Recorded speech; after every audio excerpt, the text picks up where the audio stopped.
Assalamualaikum warahmatullahi wabarakatuh. Kembali lagi dalam mata kuliah belajar dan pembelajaran. Untuk pertemuan hari ini kita akan membahas tentang komponen dalam proses pembelajaran.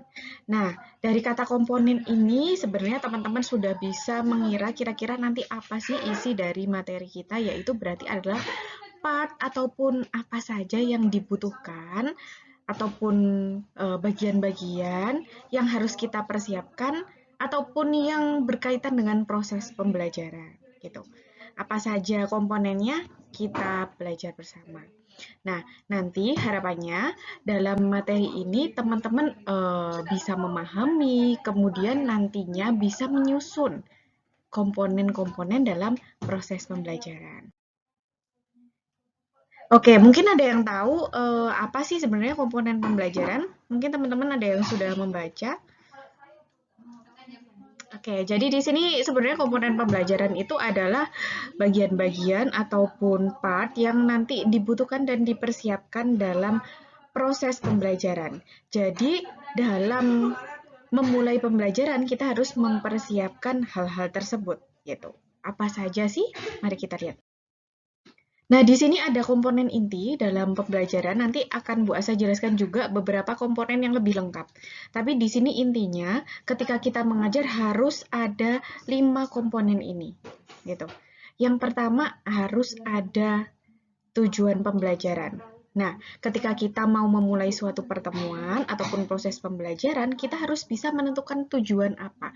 Nanti misalnya selepas mengajar itu peserta didiknya bisa apa gitu. Target kalian sampai mana gitu. Ataukah hanya mendeskripsikan atau sampai menciptakan sesuatu kayak gitu ya. Kemudian ketika tujuan pembelajaran sudah ditentukan, kemudian kita harus mempersiapkan materi apa saja untuk menunjang tujuan pembelajaran itu gitu. Nah, kemudian ketika kita sudah mempersiapkan materi, kita harus memikirkan metode apa saja. Ini bisa macam-macam ya, nanti kita bahas satu persatu. Nah, ketika kita sudah memilih metode, kita harus memikirkan dengan metode ini alat atau media apa saja yang kita butuhkan. Setelah tujuan sampai media sudah, kita harus menentukan evaluasi sebagai tolok ukur apakah tujuan pembelajaran kita sudah tercapai. Evaluasi ini biasanya bisa melalui tes ataupun tanya jawab yang langsung didapatkan, langsung ada feedback dari gurunya, seperti itu ya. Oke, sampai di sini Bu Asa harap teman-teman bisa memahami. Nanti kalau misalnya ada yang mau ditanyakan bisa WA di grup agar semuanya nanti bisa melihat. Nah, ini komponen yang lebih lengkap lagi. Ini ada 7, kalau tadi kan ada 5 ya. Nah, yang pertama di sini ada kurikulum, yang kedua ada guru, berikutnya ada peserta didik, kemudian ada metode pembelajaran, ada materi pembelajaran, ada alat pembelajaran ataupun media pembelajaran, dan yang terakhir adalah evaluasi. Nah, habis ini kita bahas satu-satu. Nah, yang pertama adalah kurikulum. Ini teman-teman bisa baca ya di buku referensi masing-masing. Di sini Bu Asa mengambil dari bukunya Pak Sukmadinata tahun 2020, di mana kurikulum itu merupakan perangkat pelajaran ataupun program pendidikan yang diberikan oleh suatu lembaga penyelenggara pendidikan yang berisi rancangan pelajaran yang akan diberikan kepada peserta pelajaran atau peserta didik dalam periode jenjang pendidikan. Nah, dalam kurikulum ini, penyusunan perangkat pembelajaran ini disesuaikan dengan keadaan dan kemampuan setiap jenjang pendidikan dalam penyelenggaraan pendidikan tersebut, serta juga kebutuhan lapangan kerja. Maka dari itu kenapa kok kurikulum itu sering berganti ya teman-teman, karena memang harus menyesuaikan kebutuhan saat ini tuh seperti apa gitu. Nah, lama waktu dalam satu kurikulum biasanya disesuaikan dengan maksud dan tujuan. Nah, seperti yang barusan kita bicarakan tadi. Nah, dari sistem pendidikan yang dilaksanakan, nah kurikulum ini dimaksud untuk dapat mengarahkan pendidikan menuju ke arah yang lebih baik gitu ya. Dan harus up to date. Oke, lanjut. Nah, fungsi kurikulum di sini Bu Asa ambil hanya ada 3. Itu tapi nanti teman-teman bisa baca sebenarnya fungsi kurikulum ini bisa di breakdown fungsi untuk sekolah, untuk asesor, untuk kepala sekolah, untuk guru, untuk peserta didik macam-macam. Tapi secara umum seperti ini. Jadi kurikulum itu adalah alat untuk mencapai tujuan pendidikan nasional. Biasanya dalam satu negara itu kurikulum pendidikannya itu pakai sama, walaupun biasanya ada beberapa yang pakai kurikulum apa, tapi secara umum dia pasti pakai kurikulum yang sama dengan pemerintah. Kemudian yang kedua adalah kurikulum merupakan program yang harus dilaksanakan oleh guru dan murid ataupun peserta didik dalam proses belajar mengajar guna mencapai tujuan-tujuan tertentu. Nah, kurikulum ini juga merupakan pedoman guru dan peserta didik agar terlaksana proses belajar mengajar dengan baik. Dalam rangka apa? Yang memenuhi tujuan pembelajaran. Baik, kita lanjutkan ke jenis kurikulum. Nah, di sini di Indonesia itu mengalami perubahan kurikulum ini berkali-kali ya sejak tahun 1947 sampai sekarang yang kurikulum 2013 revisi.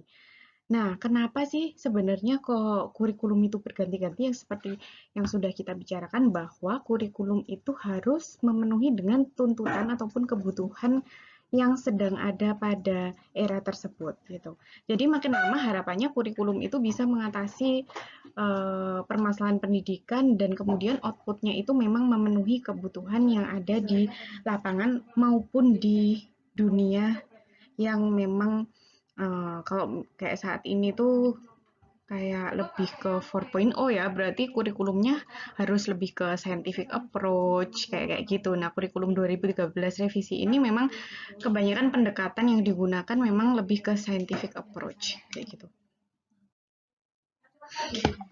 Kita lanjut ke komponen berikutnya yaitu guru ataupun pendidik ya, di mana guru ini merupakan komponen pelajaran yang paling penting gitu. Nah, di mana ini harapannya itu gurunya itu kan bisa membimbing juga sebagai pengembang, pengelola kegiatan pembelajaran yang harapannya dia juga bisa menjadi fasilitator ya dalam kegiatan belajar dan mengajar gitu.